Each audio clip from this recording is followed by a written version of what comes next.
ESO is in a unique spot in the MMORPG space because it doesn't require you to subscribe to a monthly fee to access its in-game content. Other MMOs like RuneScape, World of Warcraft, and Final Fantasy have free-to-play parts of the game, but ultimately require you to subscribe monthly to get more out of it or to even play at all. Some of these are more lenient than others. RuneScape will allow you to play indefinitely free to play, but you don't have access to a ton of items, skills, and areas. World of Warcraft will allow you to play to level 20 from my last experience of it at least, and after that it requires a sub to continue to play any further. ESO Subscription, ESO Plus, is a completely optional thing. You can access every expansion, DLC, and zone without ESO Plus, but that would mean you would need to buy outright all of those DLCs and expansions. ESO Plus also has many benefits that actually make playthroughs better in a lot of ways. So in today's video, I want to compare and contrast ESO Plus to help you decide if the subscription is worth it for you or if it's something that you don't even need. Real quick, I want to give a massive shout out to my patrons. Thank you for my latest patron, Mike. I appreciate it. Thank you so much for the support. And if you ever want to watch me play live, I stream on Tuesday through Friday on twitch.tv/brahwegotthis. We also have a Discord below and our website, brahwegotthis.com. Make sure to check out all those links below. So off the bat, I just want to say that I actually really like ESO Plus. There's many reasons which I'm going to get into here in a few minutes, but one of the biggest reasons is just the flexibility that it gives the player. If a new player or even a returning player wants to play this game, the entry barrier to ESO is so low financially because it allows you to play the game without even subbing. I think having that option is very good. Sometimes I want to play a game with friends that may have a subscription, but I don't want to pay for the sub if I'm just going to play the game for a month or if I don't know if I like the game. The ability to be able to play with friends without having a monthly financial cost is really nice. However, for some people, it still may not be worth it, so let's go into the benefits of ESO Plus and what you actually get. If you actually go to the in-game menu here, you'll see in the Crown Store, you can go over to the ESO Plus tab. This is exactly where you will see everything that you get with ESO Plus. So the biggest thing to start off is you get DLC access. This means that you get all the DLCs and past expansions, excluding the most recent one, as part of your ESO Plus subscription. So that means that if you go over here to the Crown Store and you go to the DLC section, you're going to get every single DLC and expansion that is in here by having ESO Plus. So that's every dungeon DLC, every past expansion. So the only expansion that is not included at the time of making this video is Blackwood because that's the recent one, but you get everything else beyond that. You get Somerset, Elsewhere, Greymoor, Morrowind. Next thing is crowns. So you get crowns every month for if you're a paid member. So if you're doing a free trial, you won't get the crowns, but depending on how you pay for the subscription, there are like deals that you can do where you pay for 3 months or 6 months. If you do the monthly one like I do, it's 1,650 crowns a month. So it's essentially your money back in crowns, which is really nice. You also get deals that they do in Crown stores, so they do like sales and stuff for ESO Plus members. And the next massive thing is the craft bag. The craft bag is just a MVP of ESO Plus. You'll see here, you'll see it up here in the screen, and you'll see all these materials. This is all crafting mats. So anytime you get crafting mats, you deconstruct, you find things in the world, it goes automatically to your crafting bag and it's infinite and it's stackable. So it really helps for your inventory. You get extra storage. You get double bank space capacity for your account. You get increased progression. So you get 10% bonuses to experience, crafting inspiration, trait research, and gold acquisition. To be honest, I never really even feel this. I feel like this isn't even that significant, so I wouldn't even worry about this. Double furnishing space, 2 times bonus to allowable furnishings and collectibles in the player's housing. So that means you get basically 2 times the space of housing space. So that's nice for those of you that are interested in housing. You also get double transmute crystal storage.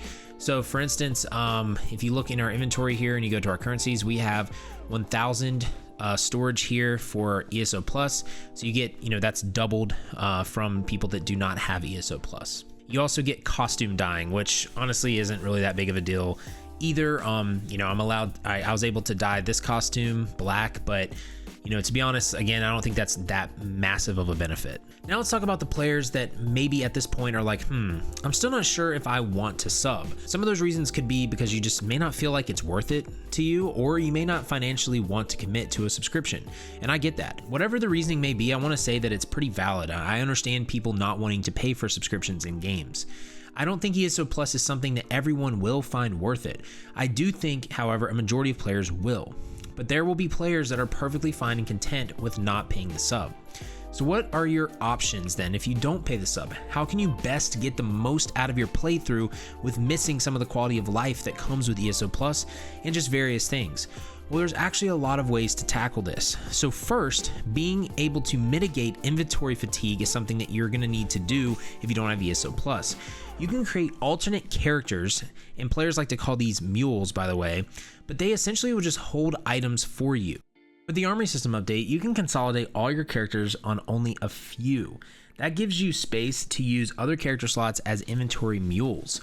This is a realistic and viable solution to the craft bag. The other thing that you can do is if you are planning to play this game for like the whole year, then what I would recommend is possibly buying 1 month of the sub. The first massive thing that this will do is all of those mules that we were talking about earlier, when you activate 1 month of ESO Plus, all those items on those characters will go into your craft bag that is craft bag compatible. So you'll literally almost empty a lot of your mules just from getting 1 month of the sub. And you're like, so Adam though, but when the sub ends, doesn't the craft bag empty? Like, does all my items, don't they just leave and go back on my mules?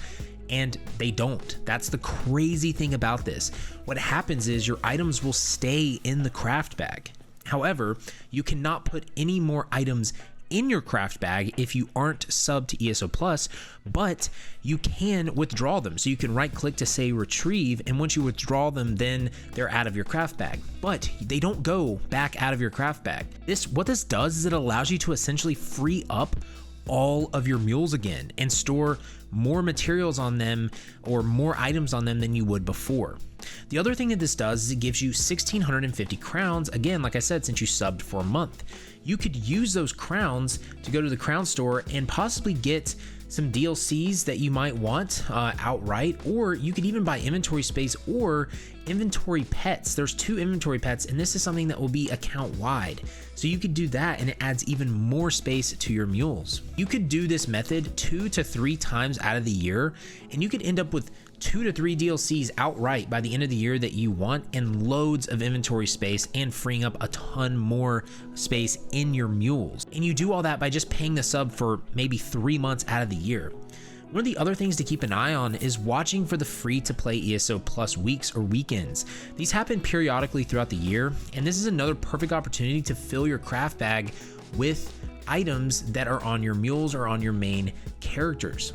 If you don't want to miss when those weekends or weeks are, make sure to ring that bell up there in my channel and subscribe, because I cover those weeks and weekends all the time in the channel, and I let you know so you do not miss out on it. So now that we went through the benefits of ESO Plus and we went through ways to tackle playing the game or the options that you have if you don't want ESO Plus but you want to get as much out of it, I personally want to touch on a few more things that I like about ESO Plus and why I subscribe to ESO Plus.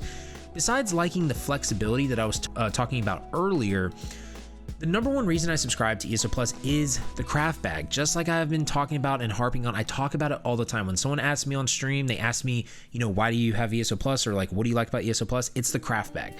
All this stuff here in this craft bag would be in my inventory if I didn't have ESO Plus. Now, like I said, I gave you ways to alleviate that if you don't have it, but it's still hard. It's still a lot of materials. Another massive reason I like ESO Plus is the fact, again, that I get all the DLCs available. So that's past DLCs and dungeon DLCs. So if I ever stop playing ESO for an extended period of time, obviously I would stop my subscription.